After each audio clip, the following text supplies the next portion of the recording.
Hey guys, so I'm going to do another unboxing and I guess testing video. This time on a Windsor & Newton Cotman sketching pocket box. Yeah, so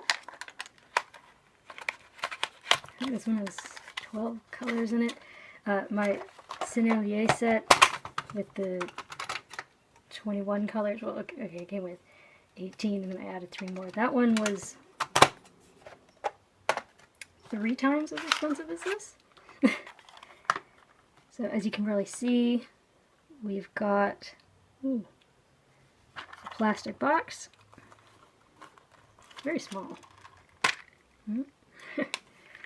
Well, it definitely shuts tight. And a little brush. They call this a number 6, but I really don't see how this can be a number 6. Oh wow, that's tiny. Yeah. Sorry, my cats are fighting over who gets to sit at the window and scare the birds.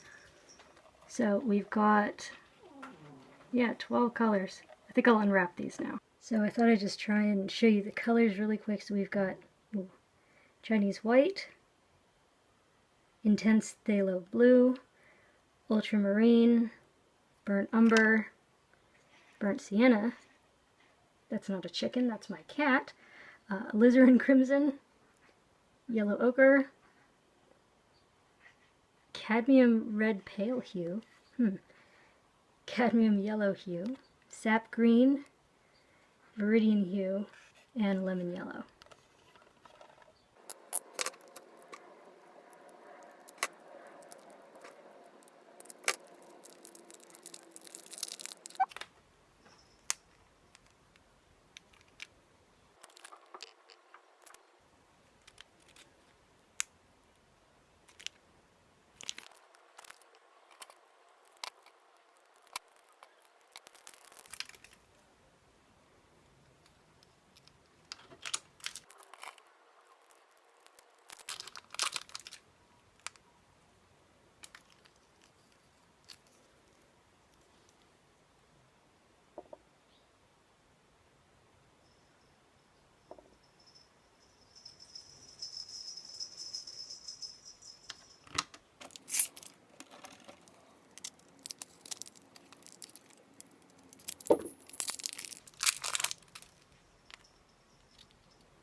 So, it is a little hard to open.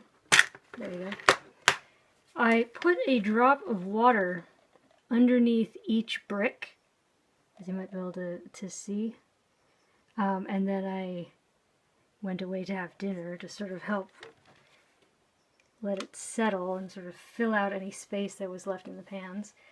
Thought I'd give you some comparison stats between this little Windsor Newton set and this Sennelier set, which is the only other watercolor set I have. So in sheer dimensions, so this one is 2.5 inches by 5 inches, and it's less than an inch tall. Okay, so it's like 7/8. So in centimeters, that's 13 by 6.5 by 2. It also weighs 95 grams. So less than 100 grams. And that's with the brush in there. So, food for thought. By comparison, this Sennelier tin obviously is much bigger and is made of metal, so it's heavier. And granted, it has more paints in it. But just for comparison's sake, this is 8.5 inches by 3.75 inches by 1 inch. So that's 22 centimeters by 7 centimeters by exactly 2.5 centimeters tall. By comparison though, this is 290 grams. And this isn't even full. You know, like this has 21 paints in it and it can hold 24. But still, it's metal. Has like an extra flappy thing that you can pull down. So that's also 10.25 ounces for the Americans and 3.35 ounces. Yeah, so what I'm going to do now, I'm going to have to get some tacky stuff in there because these pans will come out, as you saw. So I'm going to use this blunted syringe and leave a large drop of water on each of these little cakes of paint. Let them activate a bit, and then I'm going to do some swatches on this, oh god, camera, what are you doing? Anyways, this is fluid watercolor paper. It's 300 grams, it's cold press. Yeah, so, to be continued. So, I just discovered something rather odd about this paintbrush. I was just wetting it to loosen the seizing, that keeps the the bristles stiffened together. And suddenly it smelled very much, weirdly, like cyanoacrylate or super glue. I don't know why, but anyway, so here's this tiny, tiny brush. And I don't have the biggest hands in the world, but if it weren't for the fact that I tend to hold everything I use like this, I'd probably be having a harder time of it. But let's get started. As you can see, all the paints have activated. Now, I'm going to use a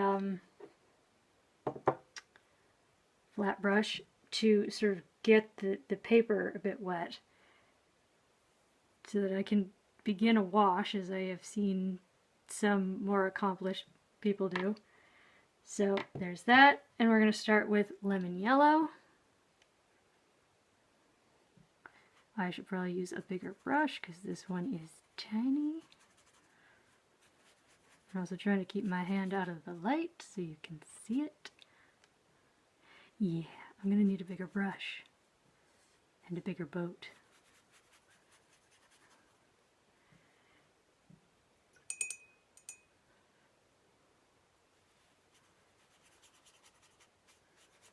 Yeah, I think I'm going to need to use a bigger brush.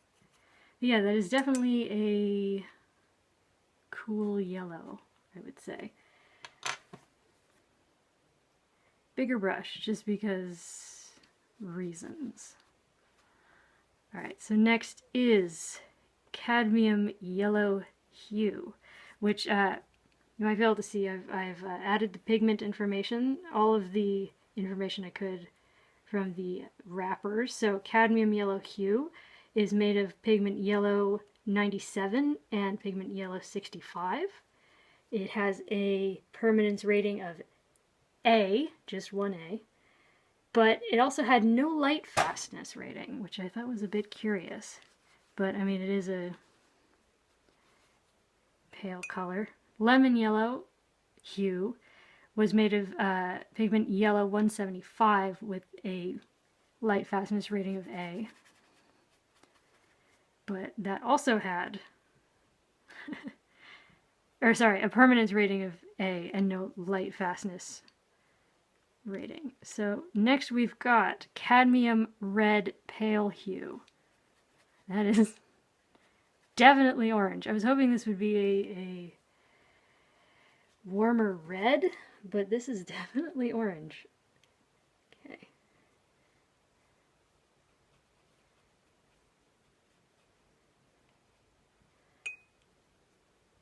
Next up is Alizarin Crimson. So Cadmium Red Pale Hue was made up of yellow 65 and red 255. Alizarin Crimson is pigment red 206 with a permanence rating of A and no light fastness rating. But I know from other people talking about it that this is a color that does generally struggle with light fastness. Not the most, you know, light sensitive, but some. Okay, next up is Ultramarine, which is made up of pigment blue 29 and has a permanence rating of A and a light fastness rating of 1. So that's good. All of them had that were given a light fastness rating had a light fastness rating of 1, except for this next one, which is Phthalo Blue. This one has a light fastness rating of 2, but is made up of pigment blue 15. However, it doesn't say whether it's green shade, which would be (3), or red shade, which I think is (1). It just says PB15. However, seeing this next ultramarine, you can definitely see it's probably the blue shade. But yeah, so that completely dyed my water blue.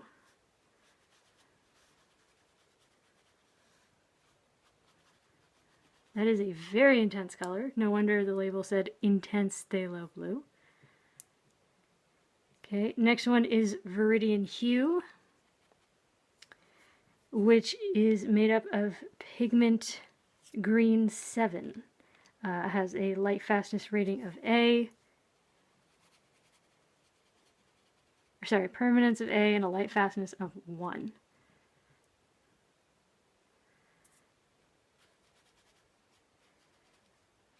Hopefully I'll do some research before I try and post any video to clarify the difference between A, 1, 2, and no rating at all means. That's a very Viridian-ish shade of green. Alright, next is Sap Green, which is definitely a convenience color. It's made up of 3 different pigments. Pigment Yellow 139, Pigment Green 36, and Pigment Red 101. This one has a permanence of AA, so 2 A's, and a light fastness of 1.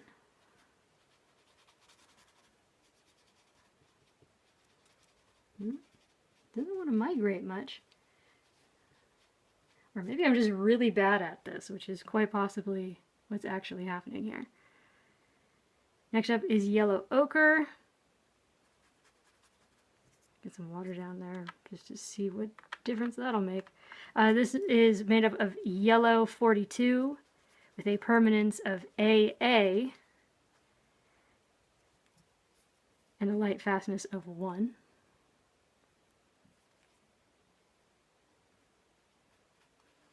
This is a...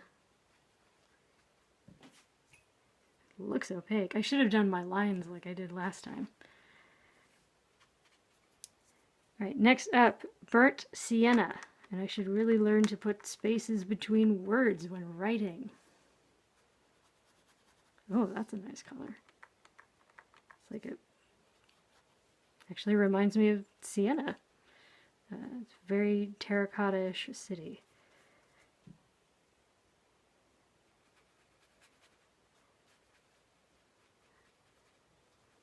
Look at me doing washes.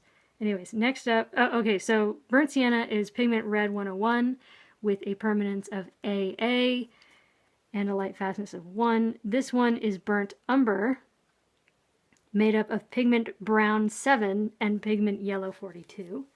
It has a permanence of AA and a light fastness of 1. Again, I'm going to look up what this means because I shouldn't be posting a video with the opposite of information.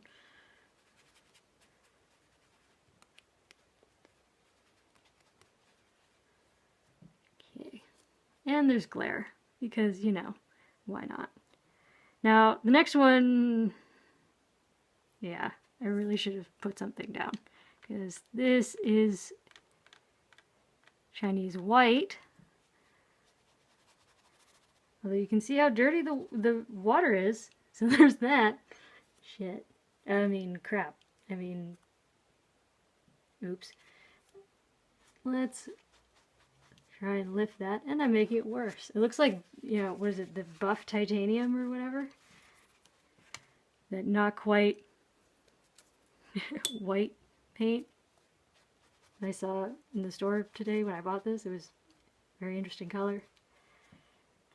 As someone who does paint a lot of Italian ruins, that actually might be pretty useful to me for, what do you call it? Travertine and what have you. Yeah, that's brush contamination. But anyways, there you go. Those are the 12 colors. I wish I were an actual watercolorist so you could get like a decent wash. But yeah, we definitely have a cool yellow, a warm yellow. I don't want to call this a warm red. It really is an orange. A cool red, a warm blue, a cool blue, a definitely cool green, a warm green, a gold color. I mean, these are obviously earth tones, but yeah, it's a good starter set. And then today I also picked up indigo and Indian yellow in tubes. The first time I've bought tube paints, but yeah, so there you go. I'm really liking that brown, so it's a shame there's so much glare coming off of it. But yeah, so there you go. There is the Windsor and Newton Cotman. Oh, they all just fell out. Yeah, I definitely need to get some tacky stuff because, yeah, see? They all hit the lid. So, something to be aware of. But yeah, it does have these little mixing trays, and you get a little tiny, absolutely tiny. Like, here. So here's a ruler.